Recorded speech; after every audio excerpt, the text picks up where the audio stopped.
I am far from perfect, right? And I think that it's like therapists are humans too, and we go through all of, the same things. I used to have a really short fuse, and I still do at times. I kind of realized like, hey, I want to be that person for other people. Therapists just have an algorithm that they spit at you to validate your feelings. Yeah.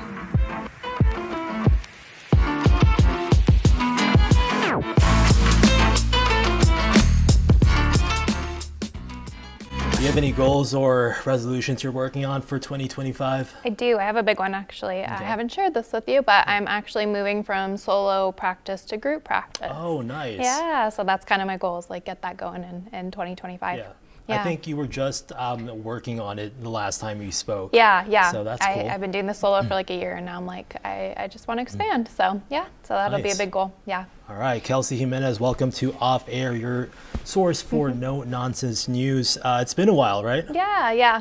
Thank you for having me, though. Yeah, of course. This is awesome. So I wanted to have you on the show because I think there's a lot of misconceptions when it comes to, one, mental health, and then two, talking to a therapist, especially when it comes to men. I think women are more keen on meeting those needs. Definitely. So what is therapy really like for someone who's never been before? Yeah, I think, there is a lot of misconceptions. I could probably go on for a while about that. But, I think what we see in like movies, TV shows, all of that is, it's not really like that. I feel like people portray it differently. Yeah. In real life, I think it's kind of just more casual of like just going, you're just talking to someone. I think it's much more like laid back, and it's just kind of like a comfortable, hopefully comfortable, kind of safe environment, for people.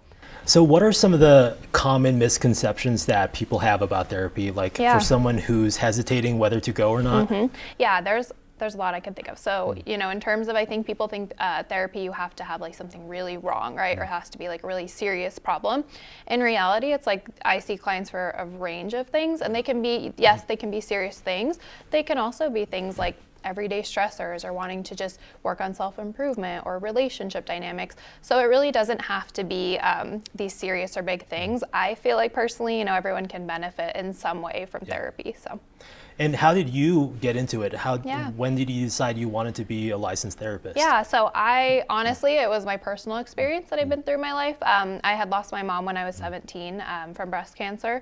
And so that was a really big turning point in my life when, I went through that experience and I didn't really have as much support, like community-wise in mental health that I wish I had. Like no one was like, hey, do you need to go to therapy? Do you need to talk about it? Like I felt very alone in that. So I think that was a big turning point of like, I kind of realized like, hey, I want to be that person for other people and be in the darkness with them if they need someone and just kind of help them out of that. So I think personal experience in my life has kind of shifted that for me. Okay, and I'm guessing that's why you decided to go into specifically trauma, right? Yes. So trauma, I've been on both sides of it. So I've been on the side of being in it and how hard that can be, but I've also seen, the side of like healing and that it's possible to get through it. And I have a really beautiful, happy life, and I'm really grateful for many things I have now. So I really kind of feel like I'm a living testament to that like you can get through those hard things. And I also hear a lot that going to therapy, thinking about your mental health is sort of a Gen Z or millennial thing. And I think it's because just because of the generational gap. Yeah. Obviously, our parents didn't raise us to have that as a priority, right? Especially with my parents. But I met a friend who opened my eyes into therapy and mental health, and I've been listening to podcasts. So how can someone know if therapy is right for them? Yeah, so I think in terms of, if you're kind of at a place maybe where things are, I don't know, they could feel overwhelming, maybe you feel like a sense of stuckness, maybe you just kind of need more direction or a guide. Again, maybe you feel like things are negatively impacting you, like your emotions are too much, maybe you're coping in unhealthy ways, things like that. Or again, it could just be like, hey, I feel like I just want to go in a different direction. I don't know exactly what that is, and therapy can be great for just self-discovery in that sense. Yeah, and you and I were talking when I was still at Channel 4, and you were saying that New Mexico has a lot of trauma. Yes. And I mean, tell me how it is with your business. Do you get a lot of people coming to you and just unloading their traumas on you? Yeah, so yes. It's kind of tricky though. The work when you do trauma work, you have to be very careful about that. Of like, we want to hold it in a very safe space, because sometimes if people kind of just dump all of that stuff, yes, it can be helpful because sometimes they haven't had someone to share that with. So that's a huge part for them. But you also want to be careful about it because sometimes it can be just a little too much and triggering for them. So I have certain, methods in trauma-informed training that like I do it very carefully, very strategically, step by step, so that we don't overwhelm them with too much at once. Okay. Yeah. What will you say to someone who is like, oh, therapists just have an algorithm that they spit at you to validate your feelings? Yeah, I think that's a big misconception probably too.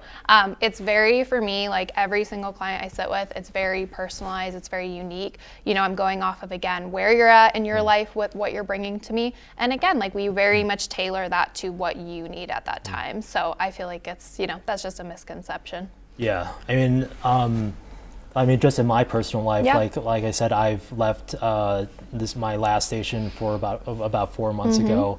And it easily could have been a terrible time, but I think because I've been to therapy before, I realized that would be a good time to respond versus react. Definitely. I've been having that kind of mindset. That's it's been great. helping a lot. Absolutely. How we look at things too, right, in our perspective. And and I think too, of just taking like, what can we learn from those experiences, right? Okay, even if it didn't work out or wasn't the best, but like, what can I learn and take from that? And now you're wiser and, you're probably in a place where you're like, okay, I know now where I need to go with things. Oh, for sure. Yeah.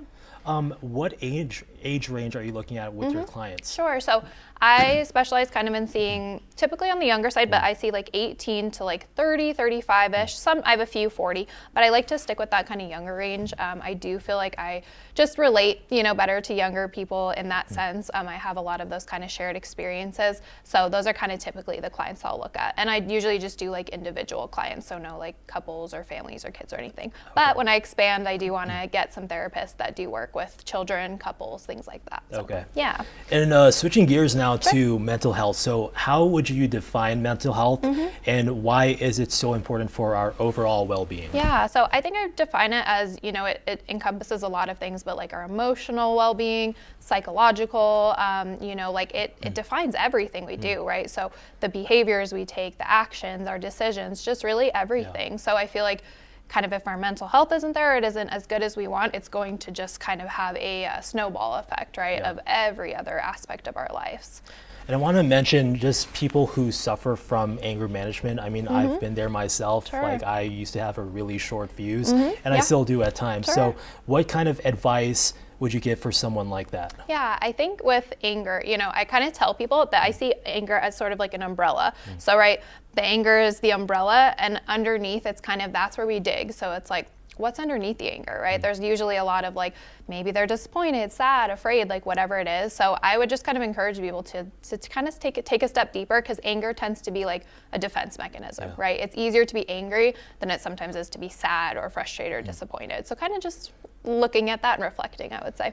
Yeah, and an analogy that I've heard is that our feelings are sort of like a river. Yeah. They ebb and flow, but if you build a dam over it, it can explode all at once. Yes, right? Definitely, right. And then totally, so not letting it get to that place, right, where you're just holding everything in and it builds up and then it overflows in ways which we maybe don't want it to.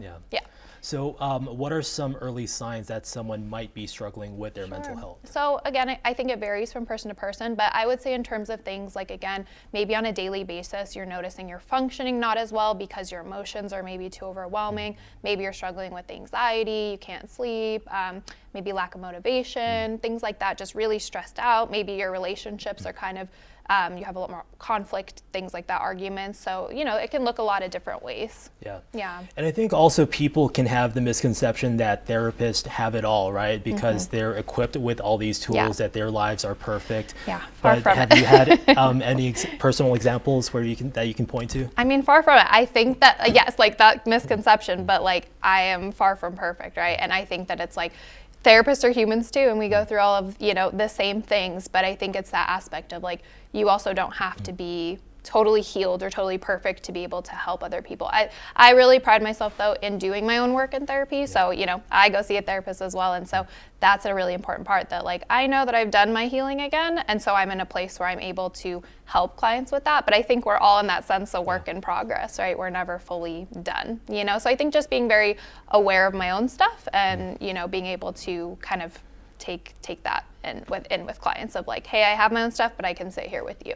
It's a boundary you kind of set. And that's interesting that therapists have therapists too. Yeah. Like, I don't think a lot of people know that. It honestly, it's like, I'm not going to say concerning, but it's a little more concerning if you don't have a therapist as a therapist, because again, it's like we have to be so aware of how everything we're doing and, whatever, just to make sure we're being really fair and as unbiased as possible. Yeah, and I feel like therapy now is very different from where it was 10 or 20 years ago because of social media. Definitely. That can be a very triggering thing. Yeah. It can impact a lot of the younger ones too. Yes. What are some of the common threads or issues that some of these younger people bring up to you when it comes to social media? I think there's a lot of comparison. That's a huge thing of like, oh, I see all these people in their lives this way. And so that can be really damaging to self-esteem or just mental health in general. And I also think it's kind of, it can be really cool because we're bringing it up more. We're talking about it. We're normalizing mental health, which is awesome. But this other part of a lot of these people or accounts that like they're not actual mental health professionals with those credentials sharing information that may not be fully accurate, so just not feeding into that or like self-diagnosing yourself in ways, so those can be damaging sometimes. And especially after an election cycle, right? There can be a lot of people, probably half of the country are struggling because they didn't get the outcome they wanted. Right. Especially with social media. There's numerous social media influencers who are wannabe journalists and they just spit out their emotions and opinions rather than report the facts. Yes. So how would you handle as a young person coming to you and saying, I just don't know how to feel because the presidential candidate I wanted to be in office didn't win? Yeah, well, I think first, I think really just validating their experiences. And again, that's where it comes back to like, regardless of how I feel or my opinions, I'm going to sit with you and let you, support you with that. I think that other side too is, again, like you're saying, like really go to those sources that are true and valid, and you can really look at those and not get all this false information. And I think taking breaks from social media, right? That like it can be a lot and it can be too much, and that's okay to take a break if you need to, And I want to give you an opportunity to just plug your business and how can people find you and reach out to you? Yeah, so my name is Kelsey Jimenez. So my business is Rise Above Therapy. You can find me on my website, riseabovetherapy.org. And then my phone number, I could give that too. It's 505-226-2115. So you can reach out through my number or you can reach out through my website, and I have a place to book a consultation too if people want to do that. I offer a free consultation. So. All right, sounds good. And to wrap it all up, so going into 2025, what are some ways that we can master our mental health? Yeah, so I think part of it's kind of just being honest with ourselves. And if there's areas where we're like, hey, I've been struggling or I need improvement, just being honest, looking at yourself, reflecting on that, and then make a plan. Again, don't make a plan that's not going to be realistic, but make a kind of step-by-step vision for yourself, but don't, do it too much. Don't overwhelm yourself with that. But I think just like little small steps. And again, just looking at if you need more support, what that's going to look like for you. Yeah, and you focus on a lot of non-tangible tools, right? But what are some physical tools that we can use, whether they're apps or different Instagram pages that some of these younger ones can use? So this is something I suggest to all my clients, which I find is really helpful. So it's called the 7 different types of rest quiz. And so you can go in there and it's actually going to break down. So the 7 different types of rest that we need, it's going to give you your answers. So it'll tell you which areas you need more rest in and which ones you're doing well in. So that's a really great way to kind of start to make yourself a plan. So that's a more tangible way you can kind of do that. And to talk about the group therapy sessions, so what can people expect if they're interested in joining? So and do you mean like a group, like my group practice? Like group, or what do you mean?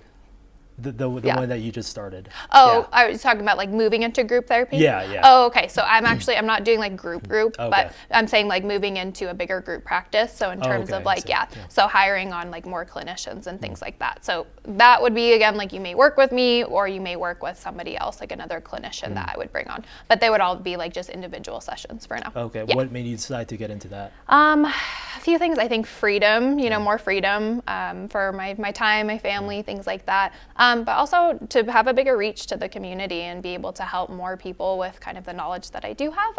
And again, I know how much in New Mexico, we have a lot of trauma, and so I really just want to offer, the biggest variety of resources I can for that. So the demand is definitely there then, right? Definitely, yeah. All right, Kelsey Menes, All thanks right. again Thank for you, Gabe. coming on the show. Yeah, thank you so much for having me. All right, take care. You too.